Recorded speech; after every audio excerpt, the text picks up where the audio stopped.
Hey y'all, welcome back to Fouch and Friends. This is the COVID edition, the quarantine edition, stay at home, whatever you want to call it.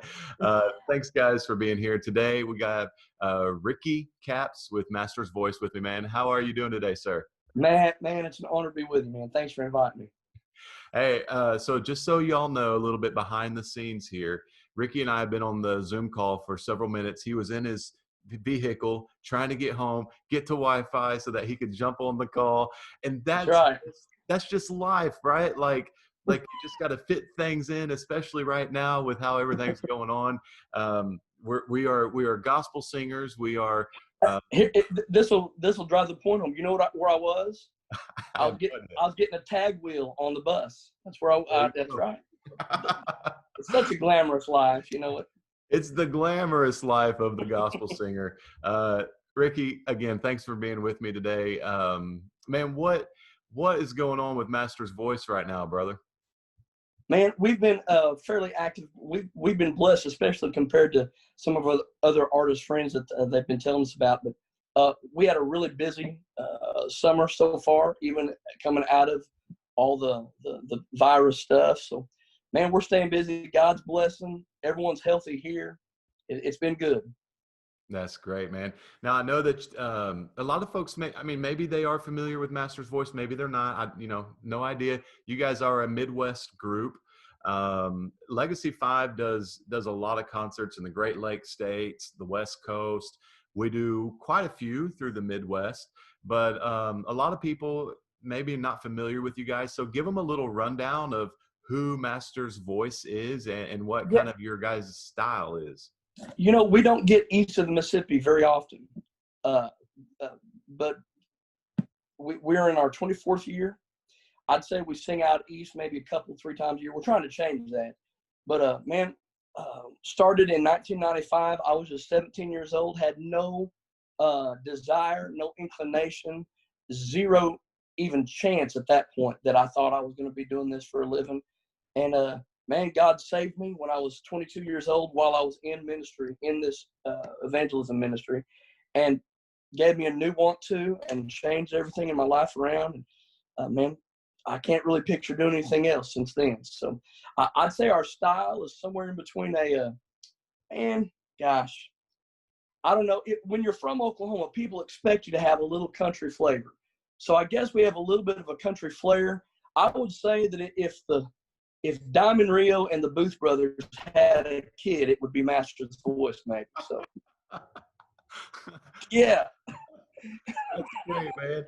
And you got some great guys with you. You know, a couple of your guys I have met before personally, and just seem like just guys of character. Man, You know, it's I, as the group owner and manager. You know, you're always looking for those guys to put around you that are going to help raise you up and keep you going and be team players. And I think you got some guys like that.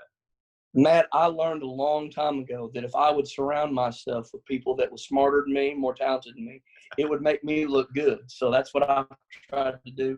I do have some great guys. In fact, our lead singer, man, he gives Legacy 5 credit for him even being in Southern gospel music. So I don't know if that's a congratulations or maybe that's just your fault, but one of those two. But So what was we're I was just going to say, what was it that, made that connection for him with Legacy 5, do you think?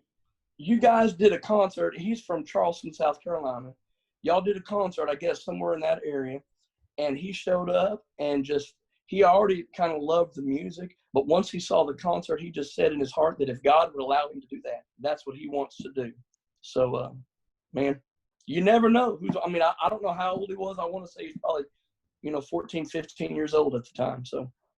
That's awesome. I mean, and Yeah. that's the thing. You go and do the concert because you want to encourage people. And if they don't know Christ, you want to present Christ to them through the music. But you never know. There may be, just like this story right here, there may be somebody sitting out there in the audience that likes the music, maybe a teenager or a young person. Maybe it's even a middle-aged person that never even thought about it. But they This see what happens and they're like, I want to be part of doing something like that. That's awesome. this is maybe there's a lot of real estate in between this analogy, but I remember what Mickey Mantle said on why he plays the way that he does. He said that there's some kids that's going to be there when he at the ball game, and that might be the only time that they see him play. So he wants to make sure that they know that this is how you play. So I think that can apply to whatever genre, whatever facet of life you're in. And if you take the stage, do it like dying men to dying people, like it's your last chance to do it. So that's what we've tried to adopt, at least. That's awesome. That is so good, man. And his name is TJ, correct? TJ Evans, yes, sir. Awesome. Well, tell TJ that I love, and I'll even shoot him a message probably on Facebook after this. Just say, man, I didn't know that. That's awesome. I love hearing stories like that, because you just never know how that your life is going to inspire somebody or connect with them or encourage them. And right now, in what we're facing, the different things, I mean, even just a note to somebody can encourage somebody who's having maybe a rough month or a rough quarter of all the different things going on. How do you guys use your ministry and the music to try to encourage folks and connect them to Christ? Well, I would say, all right, let me answer it like this. One of the things, especially on Facebook, that gets, I don't know if it gets argued about, but it gets mentioned is, are you an entertainer or a minister? And I'd say this, the word entertain in the dictionary says to hold someone's attention long enough to convey a thought or idea. Now, that's pretty important if you have eternal things to tell them. So we want them to be entertained. We think that there's a need for laughter and smiling in church. It's not a funeral. We want them to have a good time. But once we get their attention, Matt, we want to tell them something important, and it's more important than the cost of the CD. We want to tell them about the only life changer. So that's really kind of what it is for us. Each concert kind of takes on a DNA of itself. Some concerts are more evangelistic. Some concerts, I believe, we're there just to edify and remind people that God's still on the throne. So one of the great things that I love about what you do, Ricky, is I know you also preach in addition to singing tenor. And I'll just say, I can't imagine the process you go through trying to keep your voice fresh when you're doing, I mean, I don't even know how many dates you guys do, 175, 200. I mean, maybe it's more than that. I don't know. But when you're preaching, you're singing, you're managing the group, you're going to get this doesn't have anything to do with talking, but you're going to get the tire changed on the bus. You're doing it all, man. You're wearing all the hats. How do you keep man, come to think of it, where's my guys at today? Why did they? Man, I would say this, God's been good to me. There's times right on the heels of a revival, there's times that it sounds and looks like, man, I need to not talk for a few days, but man, God's been good with vocal health. I'd say between that, a lot of water and really good sleep makes a big difference. Other people have their homespun remedies, but mine's just water and sleep. So that's cool. So give me a little bit. You said 22 years old. You accepted Christ. Give me a little bit of, you kind of touched on it just briefly, but tell me a little bit how Christ has changed your life and what he's done with you since that time. I would say a lot of the stuff on the outside didn't change. That's because I was a very moral Baptist boy. I didn't drink, cuss, smoke, or chew. I didn't date the girls that do. I was a good person. Been baptized, was president of FCA in high school, and then at 17 started a ministry called Master's Voice, leading people to the Lord. But I did that as a lost man because I had religion up to my eyeballs. I just didn't know the Lord. So when I said goodbye to religion and I said yes to a Redeemer on June the 7th, 2000, a lot of the stuff on the outside of my life didn't change, but anyone who knew me knew that there was a difference made because the motivation in my heart was all different.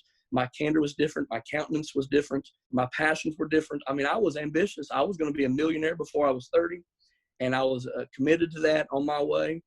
And God did something, and I count all that stuff for loss. I mean, it doesn't matter anymore to me. So I would say that the biggest change that it made in my life was it gave me a passion and a quest to evangelize the church. We like to go to unchurched places. We're going overseas to people that have never donned the door of a church, never heard the name Jesus, and that's exciting. But for the past 22 years, the crux of our ministry has been telling church members that they need to get saved. So I would say that's probably the biggest change. So what do you find? I mean, if that's been the focal point of your music ministry, do you find that there's a lot of people in the church just playing church? Oh man, absolutely. I mean, even the late great Billy Graham said upwards of 80% of church members are lost. He said the biggest mission field on the planet is on the church rolls of America. We believe that we're gonna hate this word, but it is an epidemic. The people suffering from this disease called Churchianity. My pastor used to tell me that you got to get them lost before you can get them saved. And one of the most dangerous places to be in a commentary of a religious person's life is so close to the blood, so close to the gospel, and then settle for church. Man, what a travesty that would be. So it's really been a joy. Wow. That's not something you hear very often, man. So I'm glad that that's a focus for you. And I'm sure Yeah. that that's something that you feel like God said, this is where I want you. This is where I want your ministry. And you just take it a day at a time, a month at a time, a year at a time, and just go and do it, man. A lot of folks maybe have not heard you guys in concert. About how long are y'all's concerts? And I mean, are you guys doing a lot of that I mean, you kind of gave us an idea on the sound, but are you guys doing some like quartet standards, or are you kind of? We do. We just did a vintage project, which is a bunch of old classic quartet music that we tried to do in that old retro classic style. So we do a little bit of that. We do some country gospel. We can do some Henson stuff. I would say my favorite sounds is probably like early 90s Gold City. So we try to do some of that. We're a little different groups than that. I would say we'd probably be categorized as, the word now is progressive. I like to think that we're versatile. Paul says I'm all things to all people. So we can go into a traditional First Baptist church and we can sing the traditional things and open doors. Or we can go to a very contemporary church out west and we can do the praise and worship stuff and the more contemporary progressive feel. And all music is a vehicle to get their attention, for us at least. So. Yeah. That's awesome.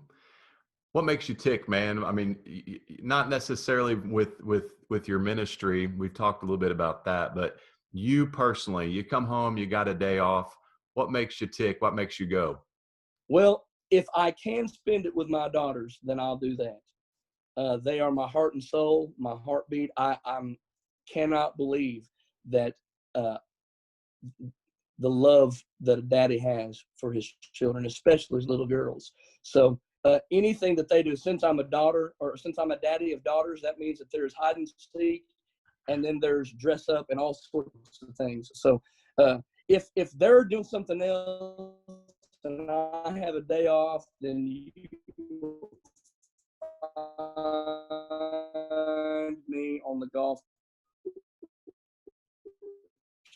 doing something. So my two vices. If I'm not with my daughters, then I'm on the golf course. And if I'm not doing either one of those things, I'm probably eating. So, okay. I'm good at that.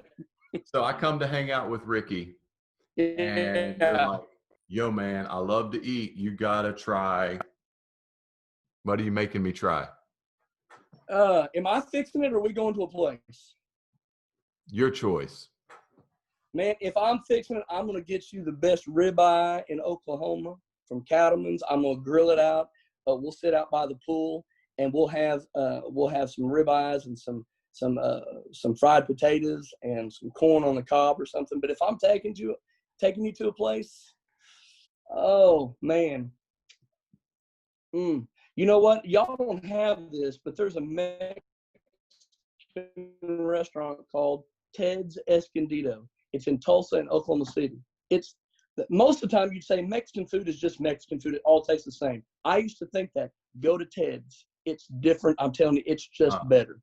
And they give you complimentary flour tortillas and queso. Complimentary. So nice. It's awesome. That's where we'd go probably. No, when you start talking queso and it being complimentary, now you're speaking my language. I mean, that's the thing. See, there you go. Every time I go. See, I know it. It's great. Hey, tell the folks. I've been in and out with this question for most of the interviews right now. Those that are watching, that are fans of your ministry, or even if they're not, they're just getting to know you. Speak a little bit from your heart on your thankfulness and appreciation for them, especially over the last 3 or 4 months with everything that the gospel music community has been facing. Well, in short, I'd say that we would not still be going if it weren't for the support financially and the support with their prayers over the last few months. We have as you well can relate to, a very large overhead. We have 9 employees, 6 that travel with us. And when the business goes from, 100 miles an hour, 3 and 4 cities a week, 180 to 200 dates a year, when you take 3 months off, um, I know it is a mathematical phenomenon that we're still a functioning ministry. And that's just because God has been good. It's not because I'm smart or made good decisions. It's because God's grace has been that lavish with me. There's been some people that he has spoke to that probably want to remain anonymous, that have went over and above anything that we could even hope for, I would say, in some of their support for us and kindness to us. Some of the people we anticipated maybe they would try to help us, just to be honest with you. I hope that don't sound presumptuous. We just know their heart. But there's been a few that we don't even know. We would get a letter and said, hey, my daughter got saved at your concert. I don't know anything about your ministry. I just know that you're probably struggling financially here. And that here's $2,000. And I'm like, what in the, I don't even know this person. That's great. So things like that God has just brought to us, a Zoom call for hours telling you things that God has put in place. So those who are listening, what I want to tell you, not just behalf of Master's Voice and my family, but on every group out there, man, thank you for doing this. Here we are supposed to go out and pour ourselves into these congregations, pour ourselves into these people that are hurting and undone and confused. And in this time, we have really seen the church be the church to us. They've picked us up, and it was their turn to pour into us. And if there's any silver lining out of this, other than the fact that I've gotten to spend some really good quality time with my children, it's that I've seen the grace of God work through the hands of some of those churches. And man, it's an amazing thing. I love it, man. That's great. Guys, go check out Master's Voice. Ricky, give them the social handles and the website. The website is mastersvoice.com. Facebook and Twitter is Master's Voice. Instagram is Master's Voice OK for Oklahoma. Cool. Guys, you'll enjoy Master's Voice. I love watching your MVTV, I think is what it is that you guys put out. You guys are one of the groups that in gospel music that are active in trying to produce videos and content. So I appreciate that about you guys, trying to stay out there, grow the audience, show it that we like to have fun as well as we're serious about the gospel. So thanks, man. Appreciate you. And y'all go check out Master's Voice. And thank you for watching Fouch and Friends. Thanks, man.